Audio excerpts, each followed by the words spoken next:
রাতে খাওয়া দাওয়ার পর বনবাংলোর সামনের লনটায় ঘুরে বেড়াচ্ছিল 3 বন্ধু, রনি, পিকলু আর জোজো। চৌকিদার কাছেই থাকে, এইমাত্র বাড়ি গেল সে, ফিরবে কাল সকালে আবার। বাংলোর এই চত্বরটায় তারা 3 জন ছাড়া এখন আর কেউ নেই। সাতকৌশিয়ার এই জঙ্গল পৌঁছাতে 3 বন্ধুকে ভারী কষ্ট সহ্য করতে হয়েছে। সেই কাল রাত্রিরে হাওড়া থেকে ট্রেন ধরে সকালে কটক, 1 পেট সিঙ্গাড়া জিলিপি সাটিয়ে বাসে চেপে 4 ঘন্টা পর আঙ্গুল।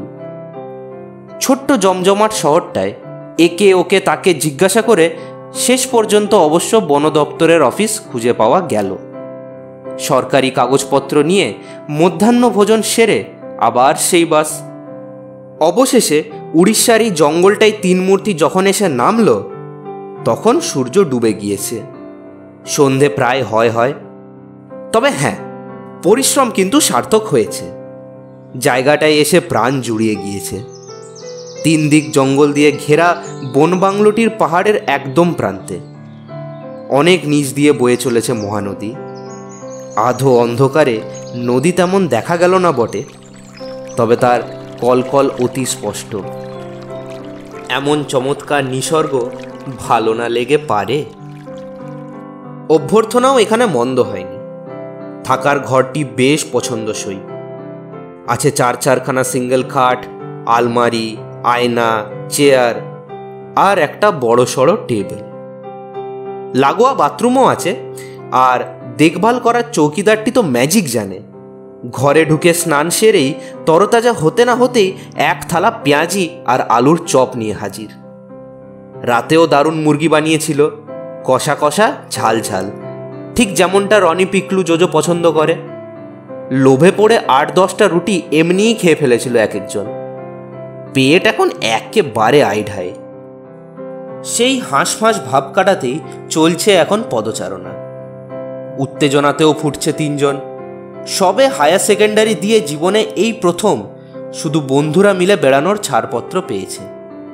তাদের খুশি যেন আর ধরছে না। তার উপর এমন এক রোমাঞ্চকর পরিবেশ। চারিদিকে ছমছম করছে অন্ধকার, লাখ লাখ ঝিঝি পোকার ডাক, অসংখ্য জোনাকি জ্বলছে, নিভছে। বৈশাখের বাতাস শিরশির শব্দ তুলে চলেছে জঙ্গলে। গাঢ় নীল আকাশে ঝকঝক করছে তারার মেলা। এমনটি তারা আগে কখনো দেখেনি। পিকলু তো আনন্দে গান গেয়ে উঠল, রনিও গলা মিলিয়েছে। জোজো কোথার থেকে জানি না একটা শুকনো ডাল কুড়িয়ে এনেছে, সেটাকে ঘোরাচ্ছে তলোয়ারের মতো করে। হঠাৎ বলে উঠল, এই একটা অভিযান চালাবি? কোথায়? আরে জঙ্গলে জঙ্গলে চল, টর্চ নিয়ে একটা পাক খেয়ে আসি। এই রাত দুপুরে হেঁটে হেঁটে মাথা খারাপ। শুনলি না চৌকিদার কি বলে গেল? হাতি, বুনো শুয়োর, ভাল্লুক, কোনো কিছুরই কমতি নেই সাতকোশিয়ায়। পাবো না কি আছে 2-4 পিস? আরে দূর বাবা, আরে চোখে আলো ফেললে জন্তু জানোয়ার কাছে ঘেঁষে না। আরে আমি জানি রে বাবা।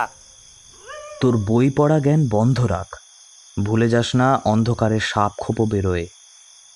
হ্যাঁ, এইটা অবশ্য একটা যুক্তি বটে। টর্চ মেরে সাপকে বাগে আনা যাবে না। হ্যাঁ, তাহলে চল নদীর পাড়েই নামি, চল পাথর বেয়ে বেয়ে। অসম্ভব, অন্ধকারে পা পিছলে হাড়গোড় ভাঙি আর কি। তার চেয়ে বরং রুমে গিয়ে ব্রেক খেলি চল, দেখি না কে আগে গাধার ডাক ডাকে। কথাটা অবশ্য রনি আর জোজোর মনে ধরেছে, কিন্তু ঘরে এসে কপালে হাত। যা, তাসের প্যাকেট তো আনাই হয়নি। রনি বেজার মুখে বলল, তাহলে আর কি, আড্ডা হোক। আমি তোদের একটা জব্বর ভূতের গল্প শোনাতে পারি। আমি ভূতে বিশ্বাসই করি না, ওইসব ব্যাপারে আমার কোনো ইন্টারেস্ট নেই। আমি ওইসবে আমি শুনতে চাই না। সে তো আমরাও করি না, তা বলে গল্প শুনতে দোষ কি? চারদিক শুনশান, ঘরে হ্যারিকেন জ্বলছে, ভূত কিন্তু এখন জমবে ভালো। না না, অবাস্তব গল্প কোনো মতেই শুনবো না। তার চেয়ে শুয়ে পড়া অনেক ভালো। কাল সকাল সকাল উঠে ভালো জায়গায় বেড়াতে যেতে পারবো। অগত্যা বিছানায় লম্বা হওয়ার তোড়জোড়। পিকলু আর জোজো মশারি টাঙাচ্ছিল। হঠাৎই রনি চেঁচিয়ে উঠল, এ ভাই দেখ কি রয়েছে এখানে।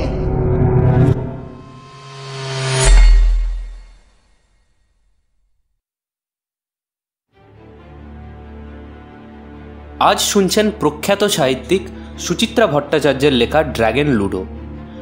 3 বন্ধু মিলে ঘুরতে এসেছে উড়িষ্যার এক ফরেস্ট বাংলোয়। ফুরফুরে ছুটির মেজাজে ওদেরই মধ্যে রনি একটা জিনিস দেখতে পেয়েছে তাদের ড্রয়ারে। আসুন শুনে ফেলা যাক গল্পের বাকি অংশ।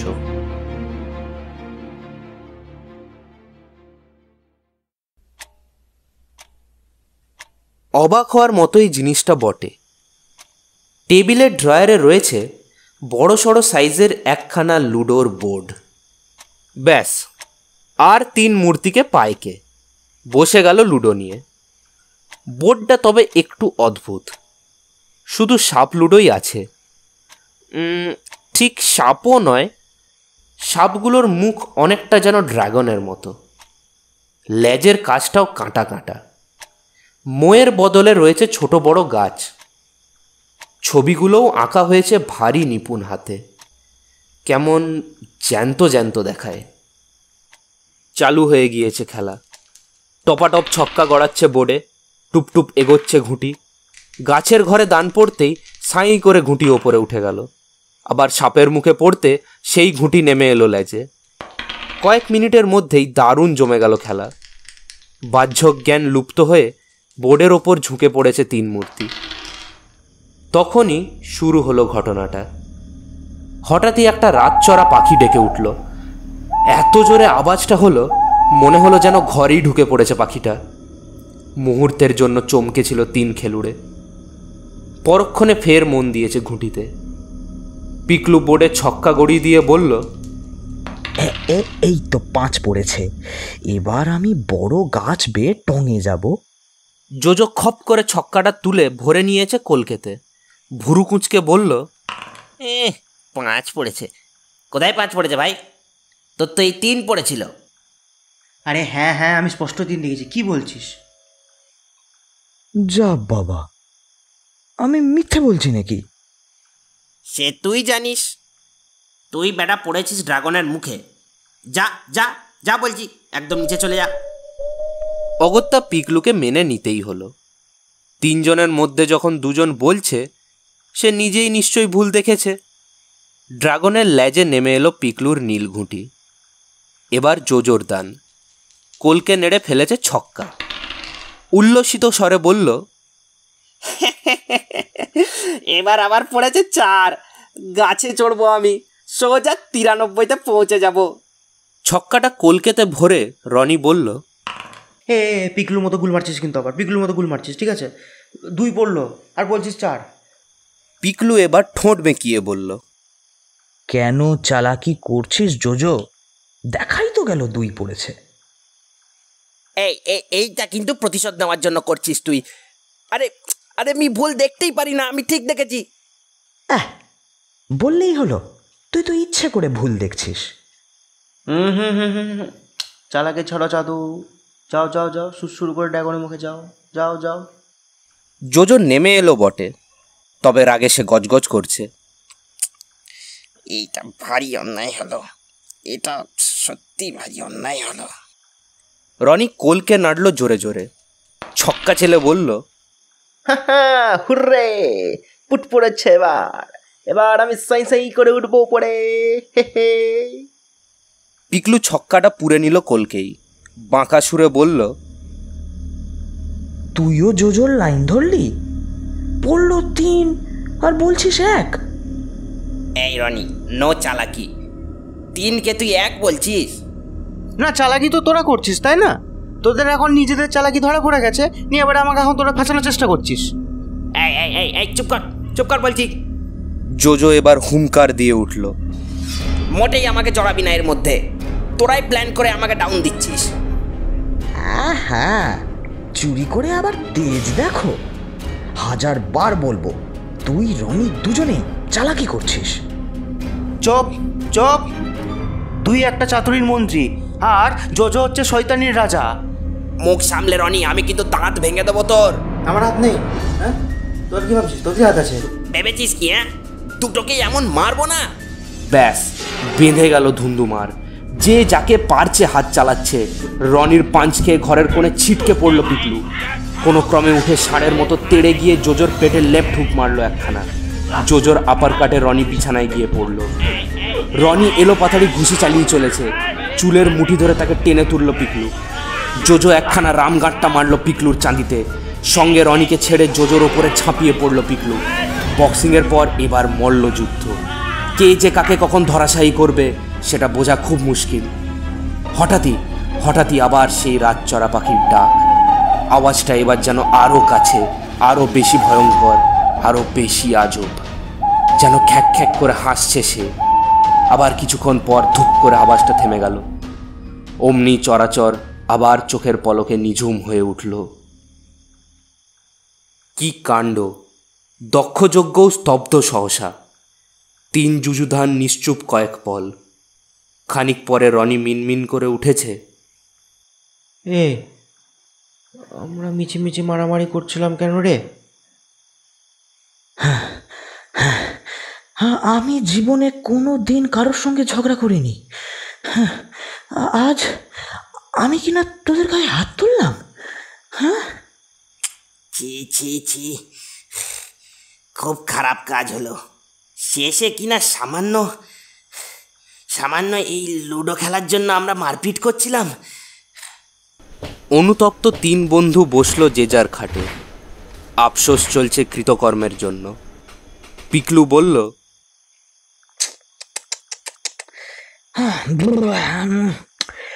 হঠাৎ আমাদের মাথা এরকম খারাপ হয়ে গেল কেন বলতো? এই ড্রাগন মার্কা বোর্ডটাই হচ্ছে যত নষ্টের গোড়া। নিশ্চয়ই এই বোর্ডটার কোনো অশুভ শক্তি আছে। ছক্কার গুটিগুলো দেখ, একই অবস্থা। যা বলেছিস, কিছু একটা গড়বড় আছেই, নইলে আমরা 3 বন্ধু ভুলভাল দেখা শুরু করলাম কি করে? ওটাকে ছিঁড়ে টুকরো টুকরো করে এখনই বাইরে ফেলে দেওয়া যায় না? হ্যাঁ, খুব যায়। ভাবা মাত্র কাজ। জোজো গিয়ে হ্যাঁচকা টানে 2 টুকরো করে ফেলেছে বোর্ডটাকে। রনি আর পিকলুও বোর্ডটা ছিঁড়ছে মহা আনন্দে। ঘুঁটিগুলোকে মটমট করে ভাঙলো তারা। প্লাস্টিকের কলকেটা পিষলো পায়ে। ছক্কার ফুটকিগুলোকে নখ দিয়ে তারা খুঁচিয়ে মুছে দিল। তারপর সব শুদ্ধ জানলার বাইরে ছুঁড়ে দিয়ে স্বস্তির নিঃশ্বাস ফেলল 3 সঙ্গী।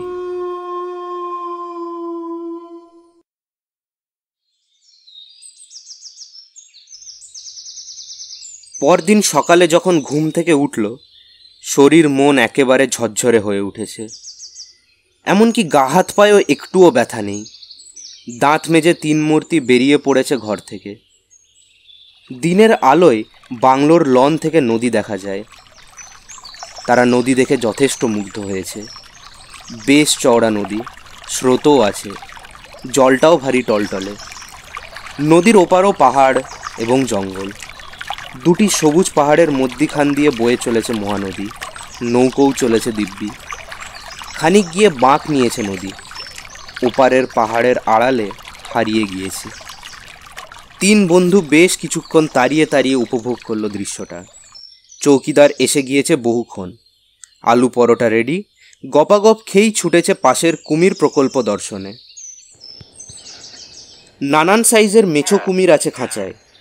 এদের নাম যে ঘড়িয়াল তাও জানা হয়ে গেল। পিকলু ক্যামেরা এনেছে। ছুঁচলো মুখো ঘড়িয়ালদের ফটো তুলল পটাপট। তারপর মহানদীতে হুটোপুটি করে স্নান। বাংলোয় ফিরে চৌকিদারের রাঁধা সুস্বাদু ডিমের ঝোল ভাত খেয়ে আবার হৈ করে ঘুরতে বেরোনো। এবার অরণ্যে। হাঁটতে অনেকটা ভেতরে চলে গিয়েছে 3 জনে। যত এগোয় ততই যেন জঙ্গল টানে। দুধারে শাল, সেগুন, শিমুল, মহুয়া, জারুল, আরও কত নাম না জানা গাছের ভিড়। অচেনা এক বুনো গন্ধে মম করছে বাতাস। পাতা ঝরছে টুপটাপ। মাঝে মাঝে পিকপিক ডেকে উঠছে পাখি। বাকি সময়টা বনে যেন একটা অদ্ভুত রকমের নিস্তব্ধতা বিরাজ করছে। কোথাও চুপ করে দাঁড়িয়ে পড়লেই গায়ে যেন কাঁটা দেয়। মনে হয় জঙ্গলের প্রাণীরা যেন তাদেরকে আড়াল আবডাল থেকে দেখছে। জীবজন্তুর দেখা অবশ্য মিলল না বিশেষ। ওয়াচ টাওয়ারে উঠে 2-4টে হরিণ দেখেই ফিরতে হলো। যাকে যাক, বাঘ ভাল্লুক না হয় নাইবা দেখা গেল, কিন্তু জঙ্গল ভ্রমণের শিহরণই বা এমন মন্দ কি? সন্ধেবেলা বাংলোয় ফিরে শুরু হলো আড্ডা, সারাদিনের স্মৃতির রোমন্থন। ডিজিটাল ক্যামেরায় তোলা ফটোগুলো দেখাচ্ছিল পিকলু, পুটুস পুটুস মন্তব্য করছিল রনি আর জোজো। রাত 9টা নাগাদ চৌকিদার খেতে ডাকল। আহার পর্ব শেষ হওয়ার পর আবার কালকের মতো ফিরে গেল চৌকিদার। আবার বাংলোয় শুধু তারা 3 জন, রনি, পিকলু, জোজো। আর আছে ছমছমে অন্ধকার, ঝিঁঝি পোকার ডাক, লক্ষ লক্ষ জোনাকি, নদীর কুলকুল শব্দ এবং বিদ্যুৎহীন ঘরে হ্যারিকেনের টিমটিমে আলো। খানিকক্ষণ বাংলোর লনে ফুরফুরে হাওয়া খেয়ে ঘরে এসেছে 3 বন্ধু। ঢুকেই জোজো বলল, কাল সকালেই তো ফেরা, আজ এখন কি করা যায়? সময়টা কাটাবো কি করে? সেই ভূতের গল্পটা বলি, দারুণ ইন্টারেস্টিং। তাহলে শোন, আমার কাকা যখন আসামে ছিলেন তখনকার ঘটনা। কথার মাঝখানেই হঠাৎ টেবিলের সামনে থেকে চেঁচিয়ে উঠল পিকলু, রনি, জোজো, এদিকে এদিকে। দৌড়ে গেল দুজনে। পিকলু টেবিলের ড্রয়ারটা খুলেই রেখেছিল। ভিতরে চোখ পড়তেই কেঁপে উঠল রনি আর জোজো।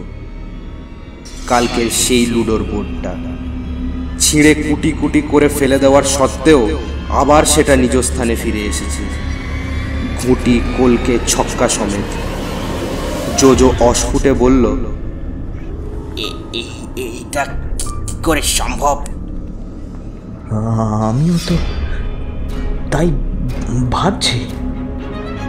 এ ভাই, ওটাকে না ছুস না, ধরিস না ওটাকে ধরিস না। তবু কি যেন একটা ঘটে গেল। সম্মোহিতের মতো বোর্ডটা হাতে তুলে নিয়েছে জোজো। ফিস ফিস করে বলল, চল না, আরেকবার খেলি চল। খেললে হয়? খেল তবে, শুরু কর। ড্রাগন লুডোয় ফের মেতেছে 3 বন্ধু। তাদের ছায়া পড়েছে দেওয়ালে, ছায়াগুলো তীর তীর করে কাঁপছে। ঠিক তখনই রাতচরা পাখিটা আবার ডেকে উঠল বিশ্রীভাবে, হুবহু কালকের মতো।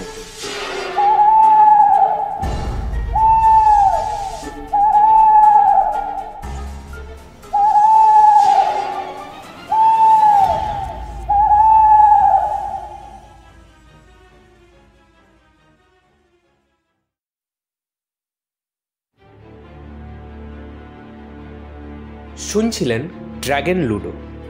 গল্প পাঠ ও জোজোর চরিত্রে প্রবাল, রনির চরিত্রে সৈকত এবং পিকলুর চরিত্রে অভিক। সাউন্ডস্কেপ ডিজাইন এবং পর্ব পরিচালনায় প্রবাল ও সৈকত। পোস্টার ডিজাইন প্রবাল এবং ব্রতপ্রিয়া। আগামী দিনে গল্প বলা কাজ অফিসিয়াল আবার হাজির হবে নতুন এক গল্প নিয়ে। Till then, like, comment, share and subscribe to our channel গল্প বলা কাজ অফিসিয়াল, ইয়োর গল্প পার্টনার।